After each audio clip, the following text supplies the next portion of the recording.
अस्सलाम वालेकुम जाकिर नाइक साहब, मेरा नाम विकास है, विकास गुप्ता, और मैं एक स्टूडेंट हूँ। और मैं तहे दिल से आपका शुक्रगुजार हूँ कि आपने जो धर्म के बारे में जानने के लिए, और मैं भी पहले धर्म के बारे में ज़्यादा नहीं सोचता था, मगर आपको सुनने के बाद मुझे भी धर्म में रुचि हुई है। और अब जब मैं कुछ जानने लगा हूँ धर्म के बारे में, तो मेरा आपसे सवाल ये है कि मैंने एक शब्द सुना है काफिर। तो ये काफिर शब्द जो है, ये ईश्वर को ना मानने वालों के लिए है या इस्लाम को नहीं मानने वालों के लिए है? भाई का बहुत अच्छा सवाल है। सवाल तो हमेशा पूछता है काफिर क्या, इसका सवाल जरा और अच्छा है माशाल्लाह भाई साहब का, कि काफिर का मतलब वो जो ईश्वर को नहीं मानता है, कि काफिर का वो मतलब है जो इस्लाम को नहीं मानता है। काफिर का सही मतलब है जो सही ईश्वर को नहीं मानता है। अगर आप गलत ईश्वर को मानते तो भी काफिर है। और सही ईश्वर का मतलब आपको इस्लाम में ही मिलेगा। इस्लाम के मानी है अपनी ख्वाहिशें ईश्वर के हवाले करना। तो वो आदमी जो अपने ख्वाहिशें ईश्वर के हवाले नहीं करता है, उसे कहते काफिर। अगर एक शख्स कहता है मैं ईश्वर में मानता हूं लेकिन ईश्वर की बात को नहीं मानता है, तो भी काफिर होता है। आप समझ रहे ना? तो मुस्लिम का मतलब ये नहीं कि जिसका नाम सुल्तान है, जाकिर है, मोहम्मद है। मुस्लिम का मतलब वो शख्स जो अपने सारे ख्वाहिशें ईश्वर के हवाले करता है, उसको कहते मुस्लिम। और जो अपनी ख्वाहिशें ईश्वर के हवाले नहीं करता है और कहता है कि जरूरत नहीं है, उसे कहते काफिर। तो अगर आप कहेंगे क्या मैं ईश्वर को मानता हूं, बुत परस्ती नहीं करता हूं, लेकिन फिर जो ईश्वर का कहना नहीं मानते और बोलते जरूरी नहीं है, तो उसे कहते कुफ। कुफ अरबी लफ्ज है जिसे कहते छुपाना, टू कंसील, या रिजेक्ट करना, नहीं मानना। तो अगर आप ईश्वर की बात को भी नहीं मानते तो भी आप काफिर हो जाते। आप मतलब कोई भी शख्स, नाम चाहे अब्दुल्ला हो, सुल्तान हो, राजेश हो या रामू हो, कुछ भी हो, अगर वो ईश्वर की बात को झुटलाता है, रिजेक्ट करता है, उसे अरबी में कहते हैं काफिर। बेशक। और मैं ये भी जानना चाहूँगा, जब मैंने इस्लाम के बारे में जानना चाहा तो मैंने इस्लाम के बारे में कुछ जो भी जाना, तो उसमें मुझे कहीं ऐसा लगा कि ये सच नहीं हो सकता। इसीलिए मेरा ये मिसकंसेप्शन है या ये सही है, मैं ये आपसे जानना चाहूँगा कि ऐसा माना जाता है क्या इस्लाम में कि जो इस्लाम को ना माने या जो काफिर है उसे मार दिया जाए, काट दिया जाए, उसके फैमिली को लूट लिया जाए? क्या ये किस हद तक सच है, और क्या उसको इस दुनिया में जीने का हक नहीं? माशाल्लाह भाई साहब ने बहुत अच्छा सवाल किया। वो कहता है कि मुझे ये गलत फहमी है और लगता है कि गलत है कि इस्लाम में काफिर को मार देना चाहिए, काट देना चाहिए। आपको कोई भी मुसलमान ने मारा या काटा है ना? आप माशाल्लाह सही सलामत है, अल्हम्दुलिल्लाह। आपको किसने मारा, काटा? मैं जानना चाह रहा हूँ कि ऐसा कहीं है लिखा हुआ या नहीं? Very good. ये क्या होता है कि जो लोग इस्लाम के खिलाफ किताबें लिखते, मिसाल के तौर पे अरुण शूरी का नाम सुने? अरुण शूरी जो मिनिस्टर था चंद साल पहले, बहुत किताब लिखते हैं इस्लाम के खिलाफ, बहुत मशहूर है इस्लाम के खिलाफ। लोग क्या करते, कुरान मजीद की आयत उठाते, आउट ऑफ कॉन्टेक्स्ट, पस मंजर के खिलाफ लिखते, और एक आयत जो बहुत इस्लाम के क्रिटिक उछालते, वो सूरह तौबा की आयत, सूरा नंबर 9 आयत नंबर 5, और लिखते हैं कि कुरान में लिखा है जहां भी आप काफिर को पाएंगे, इनटू ब्रैकेट्स हिंदू, आप उनका कत्ल करो। आप अगर कुरान मजीद खोलेंगे, तर्जुमा पढ़ेंगे, तो उसमें लिखा है जहां भी आप काफिर को पाएंगे कत्ल करो, लिखा है। लेकिन ये आउट ऑफ कॉन्टेक्स्ट है, पस मंजर के खिलाफ है। पस मंजर जानने के लिए आपको आयत नंबर पहले से पढ़ना पड़ेगा। सूरह तौबा सूरा नंबर 9 आयत नंबर 1 से पढ़ेंगे। वहां लिखा हुआ है कि मुस्लिम और मुशरिक मक्का के, उनके बीच में एक पीस ट्रीटी थी, एक सुलह थी।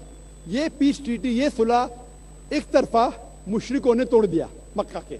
जब अल्लाह ताला आयत नंबर 5 पे आते तो कहते हैं कि हम तुम्हें 4 महीने का वक्त देते हैं, 4 महीने की मोहलत, आप सुधर जाओ वरना ऐलान जंग।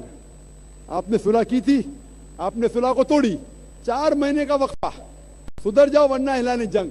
और फिर अल्लाह ताला कहते हैं सूरह तौबा सूरा नंबर 9 आयत नंबर 5 में, जंग के मैदान में जब भी आप काफिर को पाएंगे, मतलब दुश्मन जब आएंगे जंग के मैदान में, तो आप लड़ो, डरो मत। अभी कोई भी आर्मी जनरल आज की तारीख में, सिपा सलार, वो थोड़ी कहेगा दुश्मन आए तो भाग जाओ, वो कहेगा डरो मत, लड़ो, मारो। तो ये जंग के मैदान की आयत है कि आप जब देखेंगे تو ڈرو مت, مارو. جنگ کے میدان میں جب کافر تمہیں حملہ کرنے آ رہے مارو. اور ارون شوری آیت نمبر 5 سے اڑی مارتے آیت نمبر 7 میں. اس نے کتاب لکھی ورلڈ آف فتواز اسلام کے خلاف. آیت نمبر 5 سے جب مارتے آیت نمبر 7 پہ. 5 کے بعد کیا آتا ہے؟ 6 کو کھا جاتے. کیوں؟ 6 میں اس کا جواب ہے, اس کے بیماری کا جواب ہے. آیت نمبر 6 میں سورہ توبہ کے اللہ تعالیٰ فرماتے کہ اگر کوئی کافر صلح چاہتا ہے اسے چھوڑو مت دو, اسے ایسی امن کے جگہ پر محفوظ پہنچاؤ. کیا کہتا ہے اللہ تعالیٰ؟ اگر کوئی کافر صلح چاہتا ہے, امن چاہتا ہے, اسے چھوڑ مت دو, اسے سنبھال کے حفاظت کے ساتھ محفوظ جگہ پہ جا کے چھوڑو. escort him to a place of security. آج کا سپاہ سالار سب سے دیالو کیا بولے گا؟ دشمن کو جان دو. یہاں اللہ تعالیٰ کہ صرف چھوڑو مت, ایسی جگہ پہ لے کے جاؤ حفاظت کے ساتھ جہاں وہ محفوظ ہے. سمجھ رہا؟ تو یہ قرآن کی آیت ہے. تو ان لوگ پس منظر کے خلاف کوٹ کرتے, اور جہاں بھی جہاد کی آیت ہے, جنگ کے میدان میں جب آپ ملتے غیر مسلم سے, وہ آپ کو قتل کرنے آ رہے, قتل کرو. اس کے بعد فوراً آپ پڑھیں گے سورہ انفال سورہ نمبر 8 آیت نمبر 60 کے بعد 61 میں لکھا ہے امن بہتر ہے. مہابھارت میں قتل کرنے کے کتنے شلوکات ہیں؟ کتنے؟ ہزاروں, قرآن سے کئی زیادہ. تو مہابھارت جانتے آپ نا؟ جب میں ہندو سے پوچھتا ہوں مہابھارت میں جھگڑنے کے کتنے, لڑنے کے کتنے شلوک ہے, تو وہ ہندو مجھ سے کہتا ہے جہاد کے خلاف میں کچھ نہیں کہہ رہا, کیونکہ ہمارے دھرم میں بھی دھرم یدھ ہے. سنیے میری بات نا, دھرم یدھ ہے برابر. تو ہندو مجھ سے کہتا ہے یہ جو دھرم یدھ ہے کیا ہے؟ باطل کے خلاف ہے. وہ باطل کو جھگڑنے کا لکھا مہابھارت میں. تو میں کہتا ہوں قرآن میں بھی وہی لکھا ہے, کس کا قتل کرو؟ جو دھرم کے خلاف ہے. آپ سمجھے نا, دھرم یدھ مطلب حق اور باطل کے خلاف جھگڑا. تو باطل کو قتل کرنے کا لکھا گیا مہابھارت میں, وہی لکھا ہے قرآن میں. اور بھگوت گیتا, بھگوت گیتا جانتے, سب سے زیادہ پڑھی جانے والی کتاب بھگوت گیتا. شری کرشن ارجن کو صلاح دیتے ہیں. اب جب بھگوت گیتا پڑھتے ہیں چیپٹر نمبر 1 بھاگ نمبر 1 شلوکا نمبر 42 43 44 45, اس کے اندر ارجن کہتا ہے, جھگڑا ہوتا ہے ارجن پانڈواس اور کورواس. پانڈواس 5 بھائی, کورواس 100 بھائی. ارجن جنگ کے میدان میں ہتھیار کو زمین پہ رکھتا ہے اور کہتا ہے میں جنگ کے میدان میں نہتا مرنا پسند کروں گا بنسبت اپنے رشتہ دار سے جھگڑا کروں. اس کے فوراً بعد چند شلوک بعد بھگوت گیتا بھاگ نمبر 2 شلوکا نمبر 2 اور 3 میں شری کرشن کہتے, کیا کہتے؟ اے ارجن تو بزدل کب سے ہو گیا؟ یہ غلط خیالات تیرے دل میں آئے کیسے؟ تو نپنسک کیسا ہو گیا؟ امپورٹنٹ. شری کرشن ارجن کو کیا بولتے ہیں؟ امپورٹنٹ, نپنسک. کون کہہ رہا ہے؟ شری کرشن ارجن سے. بزدل کب سے ہو گئے؟ شتریا کا دھرم ہے لڑنا. پھر بھگوت گیتا بھاگ نمبر 2 شلوکا نمبر 31 32 اور 33 میں کہتے شتریا کا دھرم ہے لڑنا. اگر آپ نہیں لڑیں گے تو آپ سفلتا پائیں گے نہیں. شتریا وہ خوش نصیب ہے جسے لڑنے کا موقع ملتا ہے. اور اکثر لوگ کہتے ہیں, اعتراض کرتے, اسلام کے دشمن کرٹکس, ہمارے اللہ کے رسول نے ایک حدیث میں کہا تھا کہ جہاد کے موقع پہ جب مجاہد جنگ کے میدان میں جاتا ہے, اس کا قتل ہوتا ہے تو وہ جاتا ہے جنت میں. لکھا ہے صحیح بخاری میں کتاب الجہاد جلد نمبر 4 حدیث نمبر 46 کہ جنگ کے میدان میں جب مجاہد جاتا ہے اس کا قتل ہوتا ہے تو وہ جاتا ہے جنت میں. اگر وہ زندہ واپس لوٹتا ہے تو اسے دنیا کی دولت ملتی ہے. اکثر لوگ بولتے کیسا مذہب ہے, لڑنے پہ قتل کرنے پہ جنت جائیں گا, غلط مذہب ہے. لیکن بھگوت گیتا پڑھیں گے بھاگ نمبر 2 منترا نمبر 37 شری کرشن کہتے ہیں ارجن سے, اے ارجن اٹھ کے لڑ. اگر تیرا قتل ہو جائے گا تو سرگ میں جائے گا, اگر زندہ واپس لوٹے گا تو اسے دنیا کی دولت ملیں گی. ہو بہو جو اللہ کے رسول محمد صلی اللہ علیہ وسلم کہتے ہیں صحیح بخاری میں, وہی بھگوت گیتا میں لکھا ہے. تو ارون شوری جب تنقید کرتا ہے قرآن کے بارے میں, اس نے خود اپنی بھگوت گیتا پڑھا ہی نہیں. ارون شوری نے مہابھارت بھی شاید نہیں پڑھا. اگر مہابھارت اور بھگوت گیتا پڑھا ہوتا تو قرآن میں مسٹیک نکالتا ہی نہیں. اب سمجھ رہے؟ تو یہ مسٹیک نہیں نکال رہا. میں نے کب کا آپ نکال رہے بھائی, میں ارون شوری کی بات کر رہا ہوں, میں ارون شوری کی بات کر رہا ہوں. تو میں آپ کو جواب دے رہا ہوں, آپ نے بالکل صحیح فرمایا کہ یہ غلط فہمی ہے کہ لوگ کہتے ہیں کہ اسلام میں لکھا ہوا ہے کہ کافر کا قتل کرو. یہ کہاں نہیں لکھا ہے؟ یہ لکھا ہے جنگ کے میدان میں. تو آپ نے جو سوال کیا تھا کہ قرآن میں ایسا نہیں لکھا ہے کافر کو کبھی مارو، تو اتنے مسلمان آپ کو چھوڑتے تھے کیا؟ چھوڑتے تھوڑی تھے. یہ غلط فہمی ہے، آپ سمجھے نا. تو یہ غلط فہمی ہے کہ جہاں بھی کافر ملے قتل کرو، ایسا نہیں. یہ جنگ کے میدان میں جب آپ کو لڑنے کے لیے آ رہے، آپ کو مارنے کے آ رہے تو آپ ان کو مارو. یہ ہے. Hope answer the question. Mic number 3 سے خاتون سوال کریں. I'm Mrs. Hilary Phang, and this is the second question I want to ask you. That I've seen on the QTV, you're preaching very well and you're very convincing. But one thing that I have noticed in you, that you always say these words, do not criticize, but you do criticize yourself. America's this, America's that. So what is good for the goose is good for the gander. You should never criticize yourself. When you're preaching, do not criticize.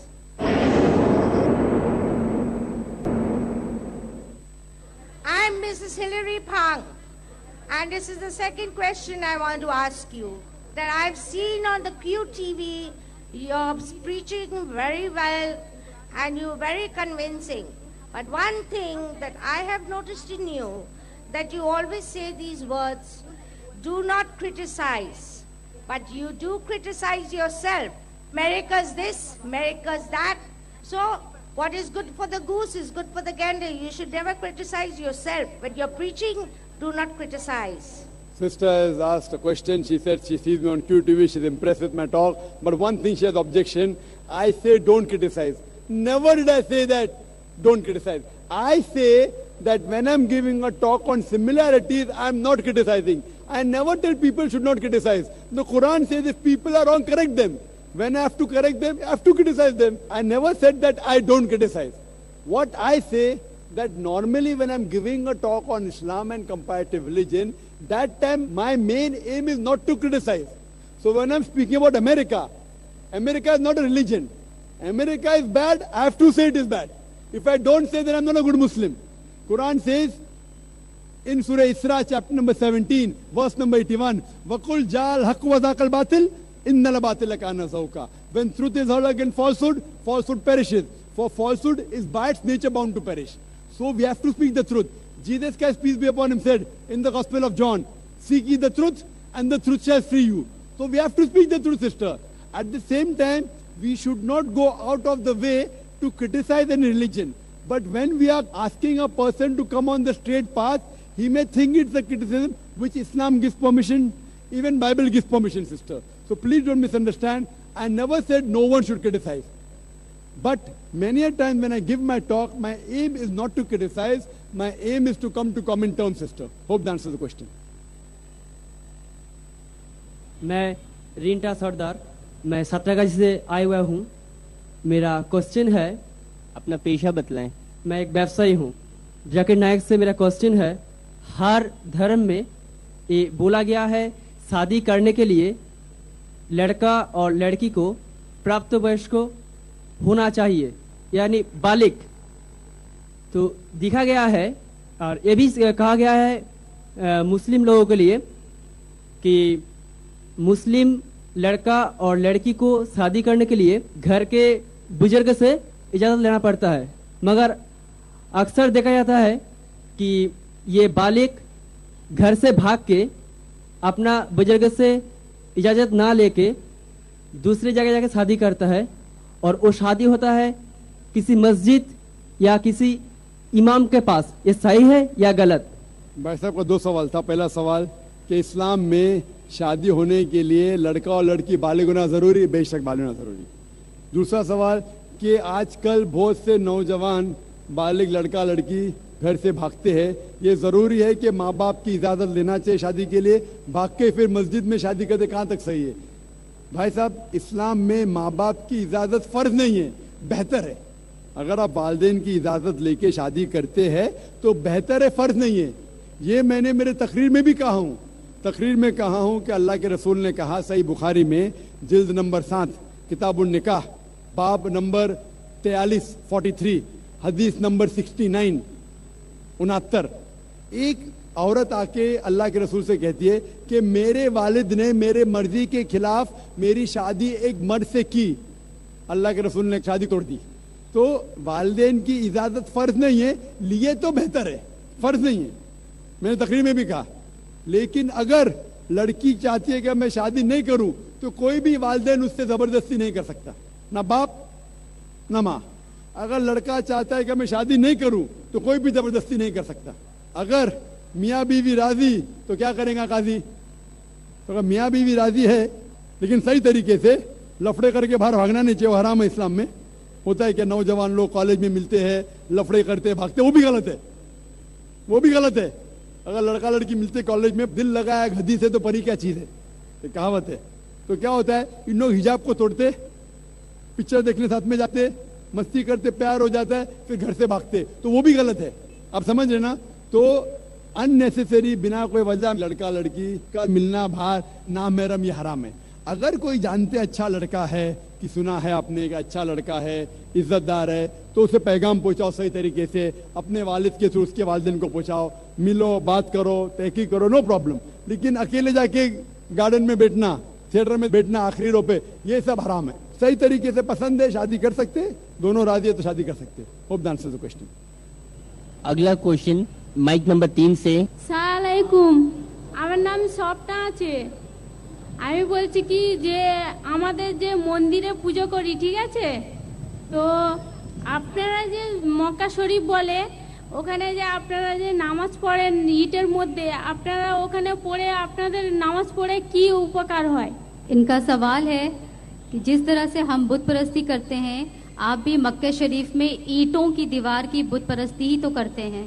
बहन ने बहुत आम सवाल पूछा है कि आप जब बोलते हैं इस्लाम में बुत परस्ती हराम है, तो आप मक्का में जब जाते हैं, मक्का में भी आप संगे असवद काले पत्थर को या ईंट को पूजा करते हैं, तो क्या फ़र्क है? सवाल अच्छा है, आम है. इसका जवाब है कि इस्लाम में कोई भी काबा की इबादत नहीं करता, ना संगे असवद की करता है. काबा हमारे लिए किबला है, एक दिशा है.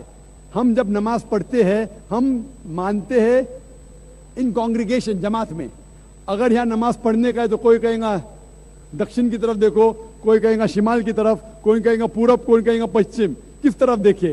तो इस्लाम में जमात के लिए हम देखते हैं काबा की तरफ. कुरान की आयत है सूरह बकरा की सूरह नंबर 2 आयत नंबर 144 में कि जहां भी नमाज पढ़ो किबला की तरफ, किबला है काबा. और आप अगर नॉर्थ में रह रहे तो आप साउथ की तरफ देख के नमाज पढ़िए, साउथ में रह रहे तो नॉर्थ की तरफ, ईस्ट में तो वेस्ट में, वेस्ट की तरफ रहते तो ईस्ट में. काबा की तरफ दिशा है सिर्फ. और सबसे पहले मुसलमानों ने वर्ल्ड मैप बनाए थे अल-इद्रुसी इन 1154. उस वक्त जब मुसलमानों ने वर्ल्ड मैप बनाई तो साउथ पोल ऊपर था, नॉर्थ पोल नीचे, काबा बीच में था. उसके बाद वेस्टर्न कार्टोग्राफर्स आए, मगरबी कार्टोग्राफर्स आए, मैप को उल्टा किया, north pole top, south pole down. उसके बाद भी अल्हम्दुलिल्लाह काबा बीच में है. हम जब मक्का जाते हैं उम्रा या हज के दौरान तवाफ करते हैं, सर्कमएम्बुलेशन ऑन द काबा, काबा के गोल घूमते हैं, क्योंकि वो अल्लाह का हुक्म है, हमारे रसूल का हुक्म है. और एक वजह मेरे दिमाग में आती है कि हर दायरे का, हर सर्कल का एक ही सेंटर है. उसके मानी अल्लाह एक है, खुदा एक है. और दूसरे खलीफा का कहना है, हजरत उमर रज़ियल्लाहु अन्हु का, सही बुखारी की हदीस है, जिल्द नंबर 2 किताबुल हज, बाब नंबर 56 हदीस नंबर 675 675. इस हदीस में हजरत उमर रज़ियल्लाहु अन्हु कहते हैं कि मैं इस काले पत्थर को चूम रहा हूं क्योंकि मैंने मेरे रसूल को चूमते देखा, वरना ये काला पत्थर ना मुझे कोई नुकसान पहुंचा सकता है ना कोई फायदा. ये कहना कि काला पत्थर ना नुकसान पहुंचा सकता है ना फायदा, ये सबूत है कि हम बुत परस्ती करते ही नहीं. उसके अलावा मोहम्मद सल्लल्लाहु अलैहि वसल्लम के दौर में सहाबा काबा पे चढ़ के आजान देते थे. कोई भी बुत परस्ती करने वाला जिस बुत की वो पूजा करता है उस बुत पे चढ़ेगा? बिल्कुल नहीं. तो ये सबूत है कि कभी भी मुसलमान काबा को पूछते नहीं. Hope that answers the question. आखिरी राउंड माइक नंबर 1 से गैर मुस्लिम. Assalamu alaikum. My name is Romin Das from Kolkata. I'm an export executive. My question to Dr. Mr. Zakir Naik. The follower of Al Hadith says, in Islam there are only two festivals, that is Eid al-Fitr, Eid, and Eid al-Adha, Bakrid, and there are no other festival in Islam. Is it correct? Please explain. And my second question is, in Islam, giving and taking interest or any kind of involvement with interest is sin. I mean, in Arabic it is called haram. Now, is it possible for any Muslim to survive without involvement in interest in the present world? भाई साहब का दो सवाल है। पहले सवाल क्या कि अहले हदीस कहते हैं कि इस्लाम में सिर्फ दो ही फेस्टिवल है, दो ही त्यौहार है, ईद उल फितर, रमजान ईद और ईद उल अधा, बकरीद। क्या सही है? कुरान और हदीस की रोशनी में सिर्फ दो ही त्यौहार है, दो ईदें नहीं बोल सकते। एक है ईद उल फितर जो रमजान महीने के बाद आती है, नया चांद दिखने के बाद, उसी तरीके से ईद उल अधा चांद दिखने के 10वें तारीख को आती है। ये दो ही त्यौहार है। उसके बाद जितने भी त्यौहार है वो कल्चरल है, depending upon the country and the area, but इस्लाम में कुरान हदीस की रोशनी में सिर्फ दो त्यौहार है। आपका दूसरा सवाल कि इस्लाम में इंटरेस्ट, रिबा लेना देना हराम है, और अगर हराम है तो आज की दुनिया में एक इंसान कैसे रह सकता है, कैसे जी सकता है? कुरान में तकरीबन 8 जगह जिक्र आता है रिबा का, और कई जगह कहा गया हराम है, और खुसूसन सूरह बकरा में सूरह नंबर 2 आयत नंबर 278 और 279 में अल्लाह ताला फरमाते हैं कि if you give up not your demands of रिबा take notice of a war from अल्लाह एंड हिज रसूल। अगर आप रिबा को नहीं छोड़ेंगे तो अल्लाह और रसूल आपके साथ जंग करेंगे। यानी रिबा लेना हराम है। क्यों हराम है? आप मेरी तकरीर सुनिए। Interest free economy promulgated by the कुरान। आप कहते हैं कि आज की तारीख में, आज के माशरे में क्या रिबा के बिना इंसान जी सकता है? मैं जी रहा हूं आपके सामने, मैं रिबा लेता भी नहीं, देता भी नहीं, सख्त खिलाफ हूं। अरे भाई आप बोले इंसान को दुनिया में इंटरेस्ट के बिना लेना पॉसिबल है, मैं नहीं ले रहा हूं, और अल्हम्दुलिल्लाह कई मुसलमान नहीं लेते। मैं ये भी जानता हूं कई मुसलमान लेते, वो हराम करते। रिबा लेना और देना, taking interest and giving interest is हराम। It is one of the biggest sin in इस्लाम। Interest is prohibited, riba is haram. For more details, refer to my video cassette, Interest Free Economy, promulgated by the glorious Quran. Hope that answers the question.